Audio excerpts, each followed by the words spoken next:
All of his co-workers were gone. What could it mean? Stanley decided to go to the meeting room. Perhaps he had simply missed a memo.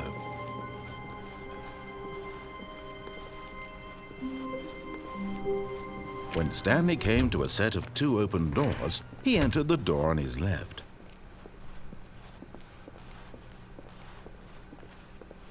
Yet there was not a single person here either. Feeling a wave of disbelief, Stanley decided to go up to his boss's office. Hoping he might coming to a staircase, Stanley walked upstairs to his boss's office.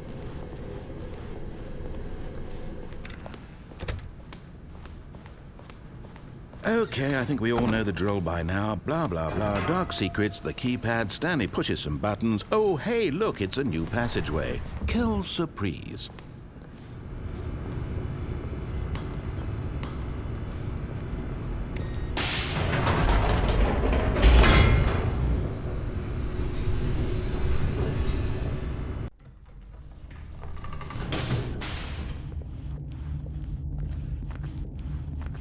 Stanley walked straight ahead through the large door that read Mind Control Facility.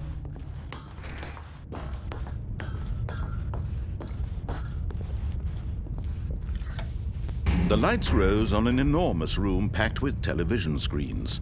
What horrible secret did this place hold? Stanley thought to himself. Did he have the strength to find out?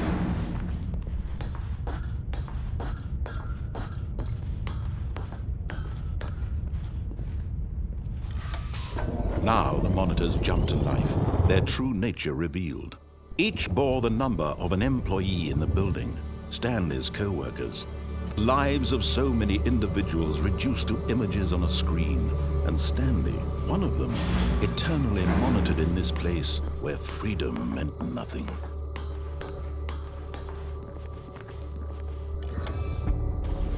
This mind control facility, it was too horrible to believe. It couldn't be true. Had Stanley really been under someone's control all this time? Was this the only reason he was happy with his boring job? That his emotions had been manipulated to accept it blindly?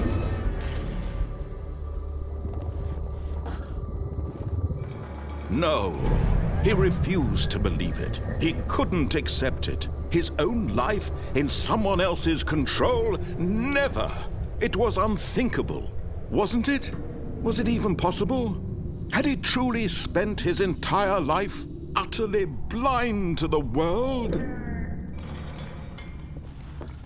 But here was the proof, the heart of the operation. Controls labeled with emotions, happy or sad or content, walking, eating, working, all of it monitored and commanded from this very place. And as the cold reality of his past began to sink in, Stanley decided that this machinery would never again exert its terrible power over another human life. For he would dismantle the controls once and for all.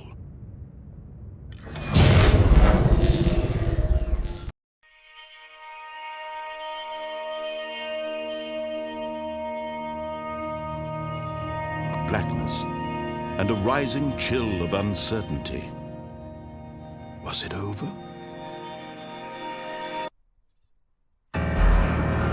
Yes! He had won! He had defeated the machine, unshackled himself from someone else's command. Freedom was mere moments away. And yet, even as the immense door slowly opened, Stanley reflected on how many puzzles still lay unsolved. Where had his co-workers gone? How had he been freed from the machine's grasp? What other mysteries did this strange building hold? But as sunlight streamed into the chamber, he realized none of this mattered to him, for it was not knowledge or even power that he had been seeking, but happiness. Perhaps his goal had not been to understand, but to let go. No longer would anyone tell him where to go, what to do, or how to feel. Whatever life he lives, it will be his. And that was all he needed to know. It was perhaps the only thing worth knowing. Stanley stepped through the open door.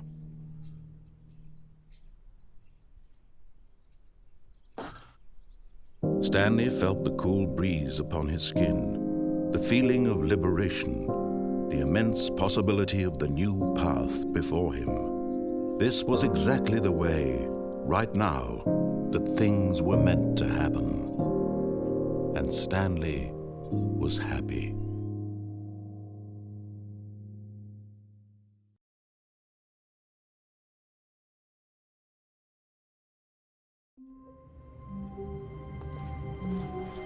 All of his co-workers were gone.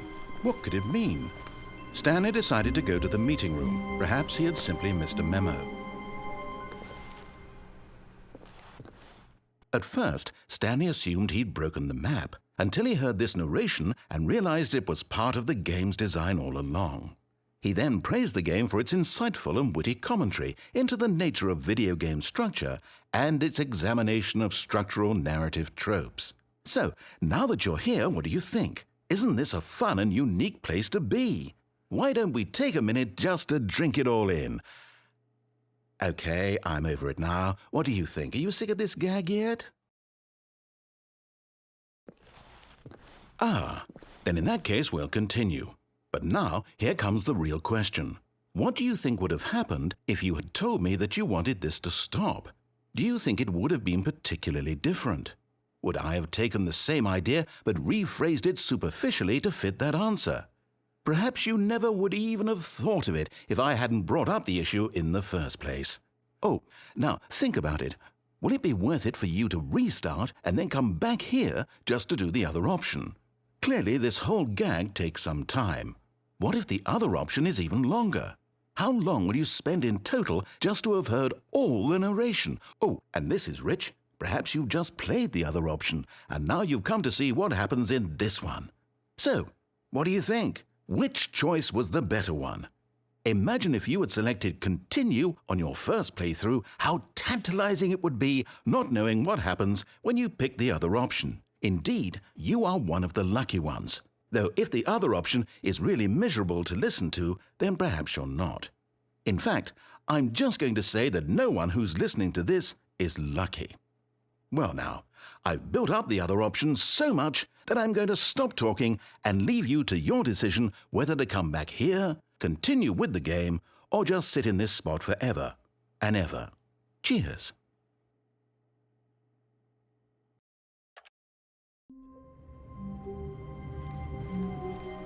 I can't wait to tell this story to my co-workers, Stanley thought. How amusing they'll find it. Oh, won't we all just laugh and laugh at the time I thought everyone had gone missing? No matter how hard Stanley looked, he couldn't find a trace of his co-workers.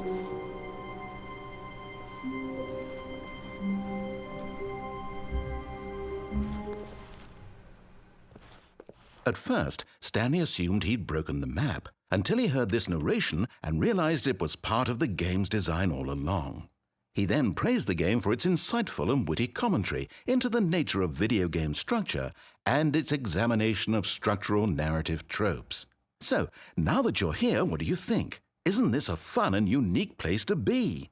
Why don't we take a minute just to drink it all in? Okay, I'm over it now. What do you think? Are you sick of this gag yet? Well, I don't know how to say this politely, but you could literally just hit escape and restart the game any old time you want, like right now. You could have done it just then. Now would also be an appropriate time to quit. Any of these points and so many, many more, all of them are appropriate. I'm enjoying what seems to be an internal conflict going on where you are literally unable to act on your own desires to restart the game. So, just to push the envelope, I'm going to try and make this as miserable as possible and see how long you can maintain. There once was a man named Stanley, who people considered so manly. But the truth must be told, he was not very old and was quite particularly gangly. What Stanley liked most was buttons. He pushed them like some kind of glutton. He did it all day in a meaningful way, but his brain had long ceased to function. which is why he is in this parable and lives an existence quite terrible. And if you are not strong and keep playing along, you too will become quite unbearable. Yes.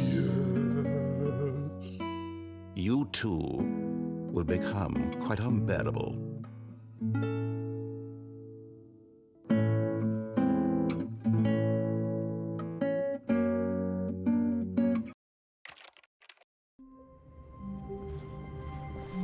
All of his co-workers were gone. What could it mean? Stanley decided to go to the meeting room. Perhaps he had simply missed a memo.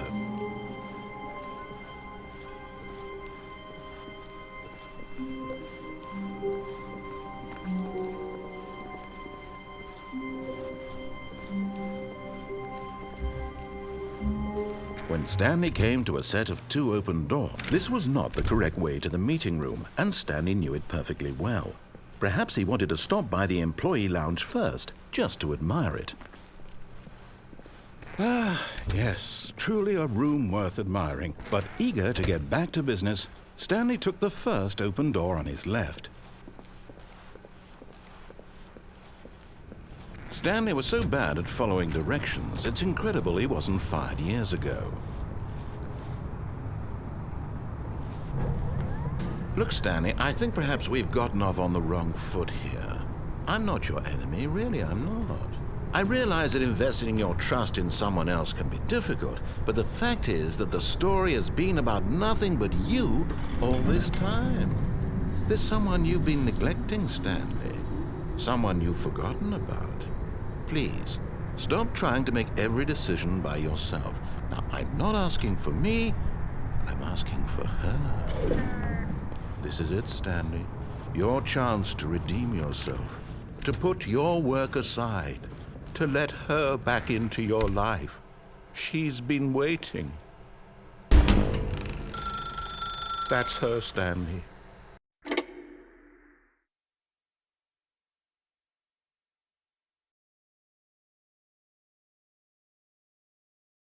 Oh, Stanley, is that you? Hold on, sweetie. Sorry to keep you waiting. I'm just pulling the bread out of the oven. All right. Okay, there we go. All right, now, I want you to come in and tell me all about your day. Gotcha. Oh, come on. Did you actually think you had a loving wife who'd want to commit their life to you? I'm trying to make a point here, Stanley. I'm trying to get you to see something. Come inside. Let me show you what's really going on here. This is a very sad story about the death of a man named Stanley. Stanley is quite a boring fellow. He has a job that demands nothing of him, and every button that he pushes is a reminder of the inconsequential nature of his existence. Look at him there, pushing buttons, doing exactly what he's told to do. Now he's pushing a button. Now he's eating lunch. Now he's going home. Now he's coming back to work. One might even feel sorry for him, except that he's chosen this life. But in his mind, he can go on fantastic adventures. From behind his desk, Stanley dreamed of wild expeditions into the unknown, fantastic discoveries of new lands. It was wonderful, and each day that he returned to work was a reminder that none of it would ever happen to him. And so he began to fantasize about his own job. First, he imagined that one day while at work, he stepped up from his desk to realize that all of his co-workers, his boss, everyone in the building had suddenly vanished off the face of the earth. The thought excited him terribly. So he went further. He imagined that he came to 2 open doors and that he could go through either. At last, choice. It barely even mattered what lay behind each door.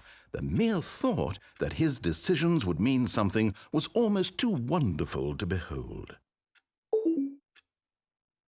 As he wandered through this fantasy world, he began to fill it with many possible paths and destinations. Down one path lay an enormous round room with monitors and mind controls. And down another was a yellow line that weaved in many directions. And down another was a game with a baby. And he called it the Stanley Parable. It was such a wonderful fantasy, and so in his head he relived it again, and then again, and again, over and over, wishing beyond hope that it would never end, that he might always feel this free. Surely there's an answer down some new path, mustn't there be? Perhaps if he played just one more time. But there is no answer. How could there possibly be? In reality, all he's doing is pushing the same buttons he always has. Nothing has changed. The longer he spends here, the more invested he gets, the more he forgets which life is the real one. And I'm trying to tell him this, that in this world he can never be anything but an observer, that as long as he remains here, he's slowly killing himself. But he won't listen to me. He won't stop. Here, watch this. Stanley, the next time the screen asks you to push a button, do not do it. You see? Can he just not hear me? How can I tell him in a way that he'll understand that every second he remains here, he's electing to kill himself? How can I get him to see what I see? How can I make him look at himself? I suppose I can't, not in the way I want him to. But I don't make the rules. I simply play to my intended purpose, the same as Stanley. We're not so different, I suppose. I'll try once more to convey all this to him. I'm compelled to. I must. Perhaps, well, maybe this time he'll see. Maybe this time. And I tried again, and Stanley pushed a button. And I tried again, and Stanley pushed a button. And I